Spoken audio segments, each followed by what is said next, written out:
The Schoendecker Archive by Joel Blackledge.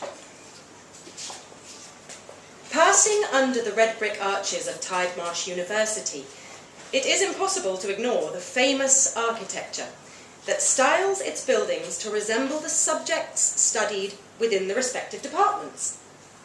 The Institute of Zoology is a rabbit. The School of English is a stack of books. And the Film and Media Department is a camera. Its windows call to mind the frame of a reel.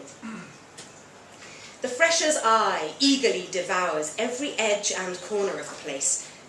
Even the jaded doctoral student will admit to its ingenuity and undeniable charm.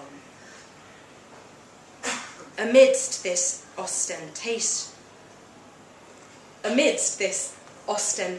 fascination, though, one building hides away.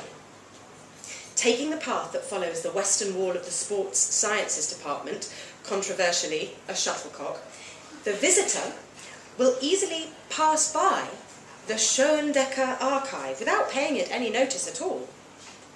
Its door is horizontal, flush with the lawn, opening onto steps that lead to the underground vault that houses the archive itself. The archive is, of course, Felix Schoendecker's life's work, and one of the most astounding, if rarely visited, collections of its kind in the world. Schoendecker himself grew up in a tiny hamlet near the north coast of Germany, the only child of a police inspector and a schoolmistress. His childhood was, by his own description, quiet. Most of little Felix's young life was confined to the four walls of their crumbling cottage, his mother rendering the building in cross-stitch from every angle, his father arranging and rearranging their modest bookshelf. It wasn't until Schoendecker turned 18 and moved to London on a biology scholarship that he experienced his notorious revelation. The clatter of overhead train tracks, the clumsy flap of pigeon wings, the obnoxious roar of the daytime motor engine, the consoling hush of its nocturnal cousin, and everywhere the clamorous voices of people who actually had to shout to be heard. The city was an education in sound that quite overwhelmed the provincial young student. It was then that Schoendecker began collecting sounds. Perhaps envisioning an eponymous archive far into the future, or perhaps just enlivened by the blind energy of youth. The first experiment was a disaster. He had stood on a pavement to capture external ambience, and the recording was a fuzzy, inconclusive jumble. So many sounds were crammed into the thin strip of cassette tape that none emerged with clarity. If one were to faithfully record the world, it seemed, it would first need to be itemised. He started in his small bedsit, holding a Tascam microphone close to each surface to capture its sound. Pencil on paper, pen on paper, eraser on paper, paper tearing, and then the comprehensive adjuncts: pencil on eraser, eraser on pen, pencil broken in half. Dawn was creeping through the thin curtain of his window before Schoendecker had exhausted the possible sounds from his desk alone.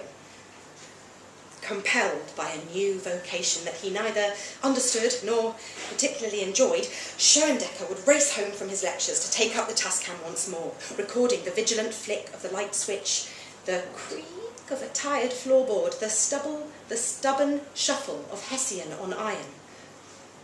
He collected the sounds on cassette tapes and had then to add these to the collection. Rattling case, squeaking hinge, the various disparities of clatter when dropped from different heights and onto different surfaces. All of this was recorded, noted, and stored. His biology studies suffered.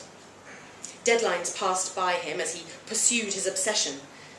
Stern warnings from his tutors were met with vague, mumbled excuses. He had stopped going to class altogether by the time he took the microphone outside. Initially, he limited himself to the small street that he lived on in Kensal Rise. It was not only space enough to contain an immense variety of sounds, but a shifting mosaic of parameters too. If he recorded the clunk of a loose paving stone baking under the midday sun, he would need the same sound on a rainy day. It wouldn't do to simply capture one washing machine cycle in the laundrette. It was necessary to get each unit's barrelling tarantella full, half full, and empty. It was common for curious passers-by to inquire of him what he was doing. Did he work for the radio? Was he a scientist? Or was he just unemployed and insane? Schoendecker would turn on them with the microphone, silently waiting for them to speak again, to be captured, to be catalogued. Most would walk away in fear. He was, after all, a fearsome image, bearded and gaunt, missing most meals as the better part of his stipend was spent on cassette tapes. The tapes had taken up almost all of the floor space in his room, save for a slim path from the door to the bed. Of course, each new tape had to be added to the collection. The sound of its fall onto the incrementally increasing pile, recorded, catalogued, and stored back into the collection. As gossip spread of a rake-thin man listening to washing machines, Schoendecker was approached by the curator of a modern art gallery, who offered him a grant to enable his work. Schoendecker rented a studio, where after first capturing the aural possibilities of the empty space, he housed and properly indexed his tapes. His work was relentless, and so it was by sheer profile alone that he was appointed as a visiting lecturer at Tidemarsh. His classes were merely a public illustration of his continuing work. He would face his students, stretched across the length of his desk, tapping an oyster shell with each phalange of each knuckle, all the while indexing the tapes in his meticulous records. Despite his increasing renown, Schoendecker was inwardly in turmoil. Each addition to the catalogue only revealed another lacuna. The crow of a cockerel at dawn, but not at noon. The zipper of a jacket worn by a stout man, but not a slim woman. His own wrinkling skin and greying hairs spoke of it.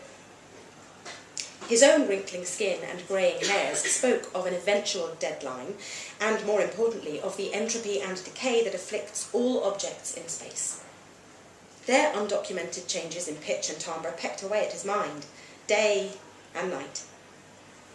Even a shoe, he reasoned, wears away in time, and so he was compelled to document the expiration of his own shoe in the footsteps it made on the ground. But he also knew that this project was impossible unless he could capture the shoe's every step, not only a step on grass, concrete, carpet, wet tarmac, wood chips and steel, but every instance of every footfall. Only thus could the life of an object be properly captured. And yet, for all that work, that was all he would achieve, the life of just one object. At length he was persuaded to digitise the existing archive. Every sound in his tapes, from the remote rustle of brick dust in cotton to the minute plops of water sprayed on oak, and the steady, sincere hum of an empty wall, it was all made available via the university's computers.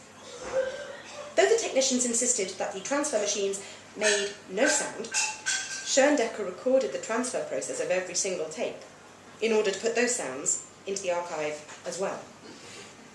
Silence is a sound became the ultimate Schoendeckerian maxim, making regular appearances in undergraduate dissertations and bathroom stalls alike.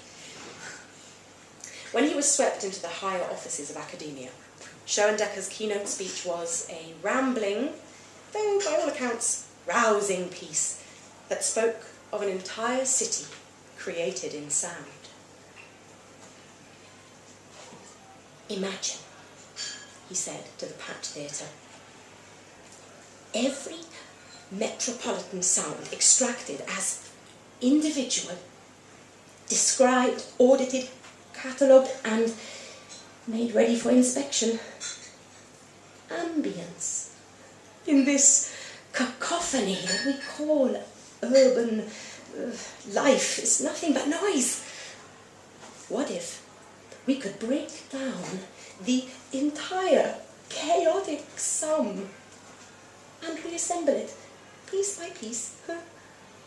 The model of cohesion. Schoendecker's dream was never realised in his lifetime. Amidst the deafening standing ovation that followed his speech, he returned to his seat, exhaled once, and died. In his hand was a tape recorder, its tiny, patient whirring unheard by any of the auditorium's eager ears. Perhaps in the future, an enterprising student will find their way into the archive and assemble the world that he put there waiting to be built. Perhaps they will also piece together something of the man down there in those dark, silent corridors that lie beneath us all.